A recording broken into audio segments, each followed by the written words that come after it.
आदरणीय साथियों नमस्कार, आपका स्वागत है, अभिनंदन है अपने चैनल विधि ज्ञान चर्चा में। मैं RS धीमान एडवोकेट। साथियों आज का हमारा टॉपिक है, आज का विषय आज हम चर्चा करेंगे उत्तर प्रदेश ज्योत चकबंदी अधिनियम 1953 के अध्याय 2। अध्याय 2 का नाम है नक्शों और अभिलेखों का पुरीक्षण तथा संशोधन। अध्याय 2 के अंतर्गत धारा है 9 का, जिसमें भूमि पर वादों तथा संयुक्त जोतों के विभाजन से संबंधित मामलों का निस्तारण होता है। तो साथियों धारा 9 का की उपधारा 1 के संबंध में हम चर्चा करेंगे और धारा 9 का की उपधारा 2 के संबंध में चर्चा करेंगे और धारा 9 का की उपधारा 3 के संबंध में भी चर्चा करेंगे और साथियों प्रश्न रूपी विभिन्न बिंदुओं पर भी हम चर्चा करेंगे। तो साथियों इससे पहले जो हमारे चैनल पे हमारे व्यूअर्स नए हैं, अभी तक हमारे चैनल को सब्सक्राइब नहीं किया है, कृपया चैनल को सब्सक्राइब कर ले, वीडियो को शेयर करें, लाइक करें और साथियों कमेंट भी किया करें। तो साथियों आइए इस टॉपिक को व्हाइट बोर्ड पे समझते हैं। साथियों चैनल का नाम है विधि ज्ञान चर्चा। हमने यहाँ हिंदी और इंग्लिश दोनों में लिख रखा है, ये हमारा मोबाइल नंबर है। तो साथियों देखते हैं उत्तर प्रदेश ज्योत चकबंदी अधिनियम 1953 UP consolidation of holding act 1953। अध्याय 2 का नाम है नक्शों और अभिलेखों का पुरीक्षण तथा संशोधन। ये हमारा भाग 28 का वीडियो है, चकबंदी से संबंधित 28वां वीडियो है। तो साथियों अब हम देखते हैं धारा 9 का। तो साथियों अध्याय 2 के अंतर्गत धारा 9 का में प्रावधान है भूमि पर दावों तथा संयुक्त जोतों के विभाजन से संबंधित मामलों का निस्तारण। जो धारा 9 का है उसमें भूमि पर दावों तथा संयुक्त जोतों के विभाजन से संबंधित मामलों का निस्तारण होता है। तो धारा 9 का की उपधारा 1 में प्रावधान है कि सहायक चकबंदी अधिकारी उस दशा में, वो कौन सी दशाएं हैं, नंबर 1 है जब भूमि पर दावों या संयुक्त जोतों के विभाजन के संबंध में आपत्तियां प्रस्तुत की गई हों तो संबद्ध पक्षों की सुनवाई करने के पश्चात, यानी कि जब भूमि पर दावों या संयुक्त जोतों के विभाजन के संबंध में आपत्तियां प्रस्तुत की गई हों तो संबद्ध पक्षों की सुनवाई करने के पश्चात, नंबर 2 है जब कोई ऐसी आपत्ति प्रस्तुत न की गई हो तो ऐसी जांच करने के पश्चात जो वह आवश्यक समझे। यानी कि दूसरा जो पॉइंट है वो जब ऐसी कोई आपत्तियां प्रस्तुत न की गई हो तो ऐसी जांच करने के पश्चात जो वह आवश्यक समझे। कौन? सहायक चकबंदी अधिकारी। तो क्या कर सकता है? अपने समक्ष उपस्थित होने वाले पक्षों में समझौता कराकर जहां तक संभव हो विवाद का निपटारा करेगा, अशुद्धियों को ठीक करेगा तथा विभाजन करेगा और ऐसे मामलों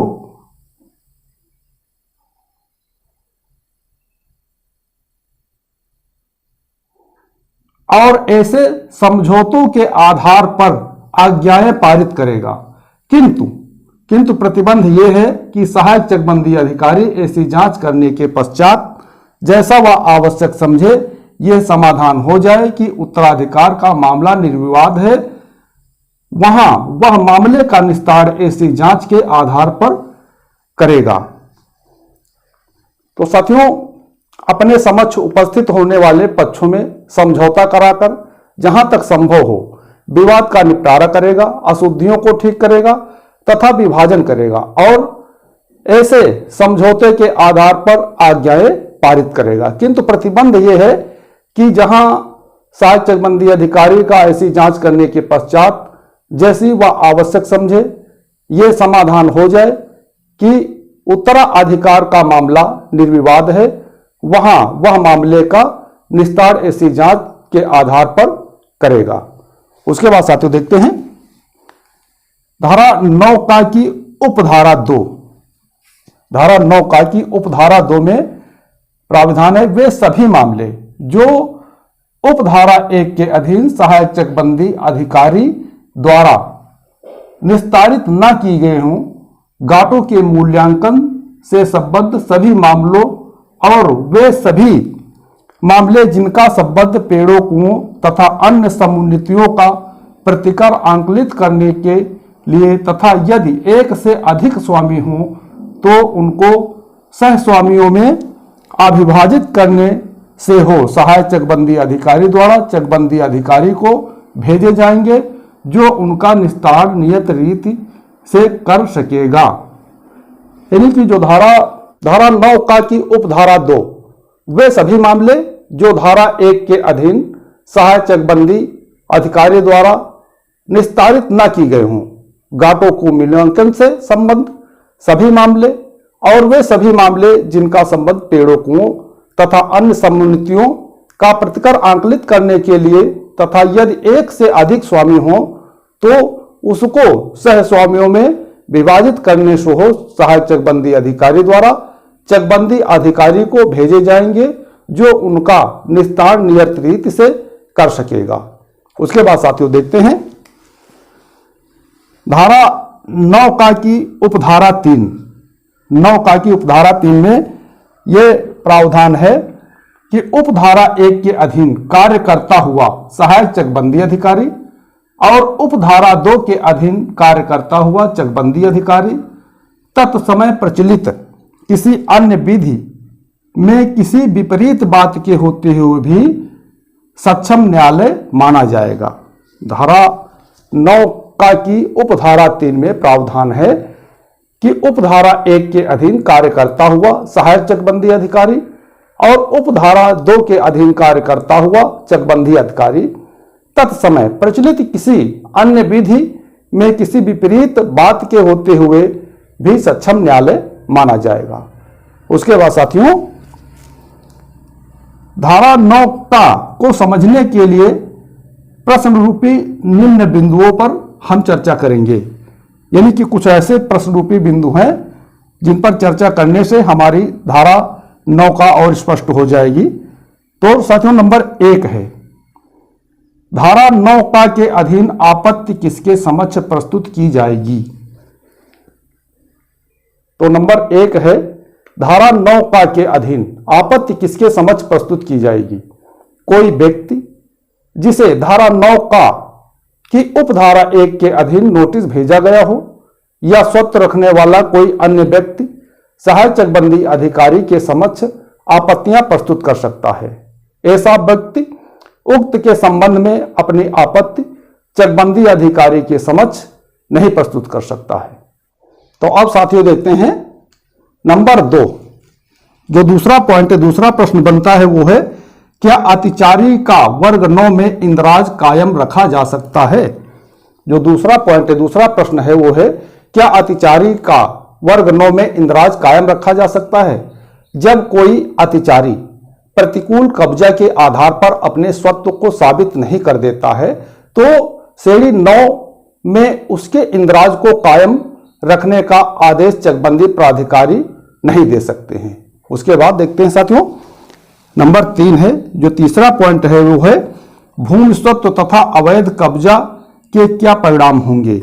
जो तीसरा पॉइंट है, तीसरा प्रश्न बनता है वो है भूमि स्वत्व तथा अवैध कब्जा के क्या परिणाम होंगे। चकबंदी प्राधिकारी के लिए महत्वपूर्ण तथ्य भूमि स्वत्व है, अवैध कब्जा नहीं है। चकबंदी कार्रवाई के दौरान राजस्व अभिलेखों में किसी ऐसे अवैध कब्जेदार के नाम इंद्राज को कायम रखने का आदेश नहीं दिया जा सकता है जिसके पास भूमि स्वत्व नहीं है। अब साथियों देखते हैं नंबर 4 जो चौथा पॉइंट है वो है किसी घाटे को अचक कराने के संबंध में आपत्तियां क्या हैं। यानी किसी घाटे को अचक कराने के संबंध में आपत्तियां क्या हैं। तो साथियों किसी घाटे को अचक कराने के संबंध में आपत्तियां क्या हैं। यदि किसी घाटे को चकबंदी योजना के बाहर कराना है तो इस आशय की आपत्ति धारा 9 का के स्तर पर उठाई जानी चाहिए। अर्थात धारा 9 की उपधारा 2 के अधीन इस संबंध में आपत्ति सहायक चकबंदी अधिकारी के समक्ष प्रस्तुत करना चाहिए।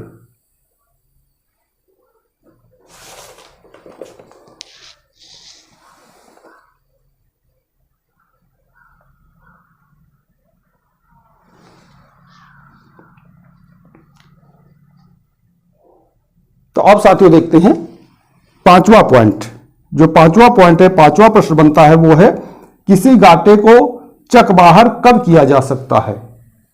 जो पांचवा पॉइंट है वो है किसी घाटे को चक बाहर कब किया जा सकता है। इस अधिनियम की धारा 3 की उपधारा 2 में चकबंदी शब्द को परिभाषित किया गया है, जिसमें यह कहा गया है कि कटक के जोतों के विभिन्न खातेदारों के बीच पुनर्व्यवस्था के प्रयोजन के लिए नंबर 1 बाग भूमि, बाढ़ का पानी बहाव वाली भूमि, 1950 की धारा 132 की भूमि, ऊसर भूमि, पान, गुलाब, बेला, चमेली, केवड़ा उपजाने वाले भूमि, जल पलवित भूमि, चकबंदी के लिए अनुपयुक्त भूमि को चकबंदी से बाहर किया जा सकता है। उसके बाद साथियों देखते हैं छठा पॉइंट। छठा पॉइंट है काल तिरोहित आपत्ति क्या होती है। काल तिरोहित आपत्ति क्या होती है। काल तिरोहित को काल बाधित आपत्ति भी कहा जाता है। अधिनियम की धारा 9 तथा 9 का के अधीन काल तिरोहित आपत्ति प्रस्तुत की जा सकती है यदि अवधि अधिनियम 1963 की धारा 5 के अधीन प्रस्तुत प्रार्थना पत्र में अवधि के अंदर आपत्ति दाखिल करने का पर्याप्त कारण दिया गया है तो ऐसे प्रार्थना पत्र अस्वीकार नहीं किया जा सकता है। जहां पर प्रार्थना पत्र के साथ शपथ पत्र प्रस्तुत किया गया है और उस शपथ पत्र के संबंध में दूसरे पक्ष द्वारा प्रति शपथ पत्र प्रस्तुत नहीं किया गया है तो विलंब माफ कर दिया जाएगा। उसके बाद साथियों देखते हैं सातवां पॉइंट। सातवां प्रश्न बनता है आपत्ति का निस्तारण कैसा कृत्य है। जो सातवां पॉइंट है, सातवां प्रश्न बनता है वो है आपत्ति का निस्तारण कैसा कृत्य है। चकबंदी प्राधिकारी आपत्तियों का निस्तारण करते समय न्यायिक कृत्य का निर्वहन करते हैं, इसलिए वे किसी पक्ष के हित की सुरक्षा के विषय में विचार नहीं करते हैं। उन्हें तो न्याय करना है, चाहे उस न्याय से गांव सभा प्रभावित हो, चाहे राज्य सरकार या कोई अन्य। उसके बाद साथियों देखते हैं नंबर 8। जो 8वां पॉइंट है, 8वां प्रश्न बनता है वो है जब सहायक चकबंदी अधिकारी के समक्ष कोई उपस्थित नहीं होता है तो कार्रवाई क्या होगी। कहने का मतलब है जो 8वां पॉइंट है वो है जब सहायक चकबंदी अधिकारी के समक्ष कोई उपस्थित नहीं होता है तो क्या कार्रवाई होगी। धारा 9 का तथा नियम 25 का के अधीन सहायक चकबंदी अधिकारी अपने समक्ष प्रस्तुत होने वाले पक्षों के बीच समझौते के आधार पर विवाद को तय करता है। जब किसी आपत्ति का विरोध करने के लिए सहायक चकबंदी अधिकारी के समक्ष कोई पक्ष उपस्थित नहीं होता है तो वाद विवादित हो जाता है। ऐसे वाद में सहायक चकबंदी अधिकारी अपने प्रतिवेदन के साथ मामले को निस्तारण के लिए चकबंदी अधिकारी के पास भेज देता है। उसके बाद साथियों देखते हैं नंबर 9। जो 9वां पॉइंट है, 9वां प्रश्न बनता है वो है क्या अमरूद के वृक्ष समुन्नति की परिभाषा में आते हैं। जो 9वां पॉइंट है वो है अमरूद के वृक्ष क्या समुन्नति की परिभाषा में आते हैं, जहां पर यह पाया गया है कि अमरूद के वृक्षों का विवादित भूमि पर लगाना यूपी टेनेंसी एक्ट की धारा 3 के अधीन समुन्नति की परिभाषा में नहीं आता है। कब्जा परिवर्तन समय हानिपूर्ति का दावा नहीं किया जा सकता है, लेकिन शांतिपूर्ण कब्जा परिवर्तन के समय अमरूद के वृक्षों को लगाने वाला उसे काट सकता है, हटा सकता है। अब साथियों देखते हैं नंबर 10। जो 10वां पॉइंट बनता है वो है आपत्ति में किए गए दावा को साबित करने का भार किसका होता है। जो 10वां पॉइंट है वो है आपत्ति में किए गए दावा को साबित करने का भार किसका होता है। धारा 9 का के अधीन दाखिल आपत्ति में आपत्तिकर्ता की स्थिति वही होती है जो किसी नियमित वाद में वादी की होती है। अपने दावे को साबित करने व आवश्यक साक्ष्य पेश करने का पूर्ण भार आपत्तिकर्ता पर होता है, उत्तरदाता पर नहीं। उसके बाद साथियों देखते हैं नंबर 11। जो 11वां पॉइंट है वो है क्या चकबंदी प्राधिकारी शून्यकड़ी अभिलेखों को निरस्त कर सकता है। जो 11वां पॉइंट है वो है क्या चकबंदी प्राधिकारी शून्यकड़ी अभिलेखों को निरस्त कर सकता है। अब तक ये सुनिश्चित हो चुका है कि चकबंदी प्राधिकारी किसी शून्यकड़ी अभिलेख को निरस्त नहीं कर सकता है। शून्यकड़ी अभिलेख जब तक सक्षम न्यायालय द्वारा निरस्त नहीं कर दिया जाता है तब तक वह पूर्ण रूप से प्रभावी होगा और चकबंदी प्राधिकारी उसको उपेक्षित नहीं कर सकता है। उसके बाद साथियों देखते हैं नंबर 12, यानी 12वां जो पॉइंट है वो है अदब पैरवी में खारिज आपत्ति के उपचार क्या हैं। जो 12वां पॉइंट है वो है अदब पैरवी में खारिज आपत्ति के उपचार क्या हैं। यदि चकबंदी अधिकारी किसी नियत तिथि पर आपत्तिकर्ता के अनुपस्थित होने के कारण आपत्ति निरस्त कर देता है तो आपत्तिकर्ता पुनर्स्थापन प्रार्थना पत्र दे सकता है, या यदि वह चाहे तो इस अधिनियम की धारा 11 की उपधारा 1 के अधीन बंदोबस्त अधिकारी चकबंदी के समक्ष अपील प्रस्तुत कर सकता है।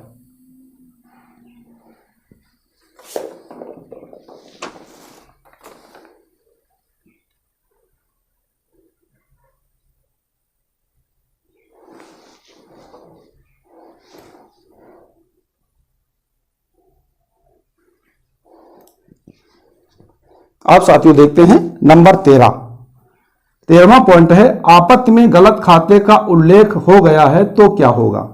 जो 13वां पॉइंट है वो है आपत्ति में गलत खाते का उल्लेख हो गया है तो क्या होगा।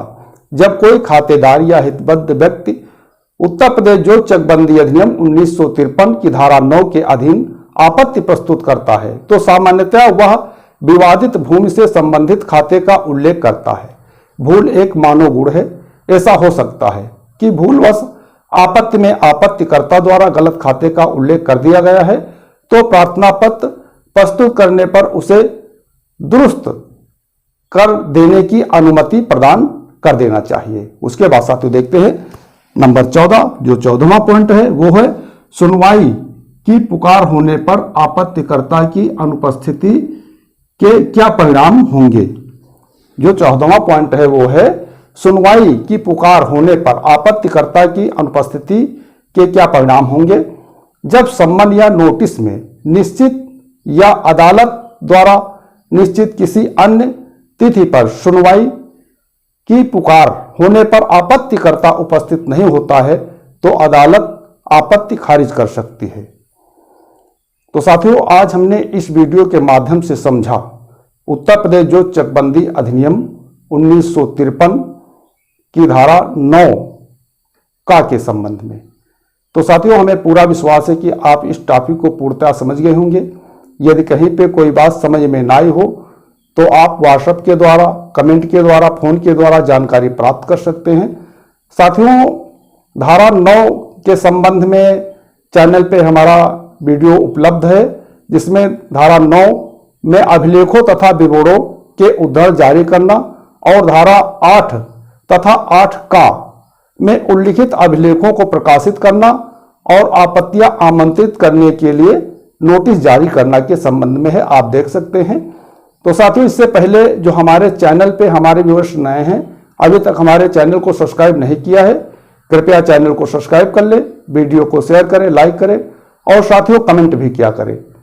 तो साथियों आज के वीडियो में बस इतना ही। अगले वीडियो तक के लिए नमस्कार।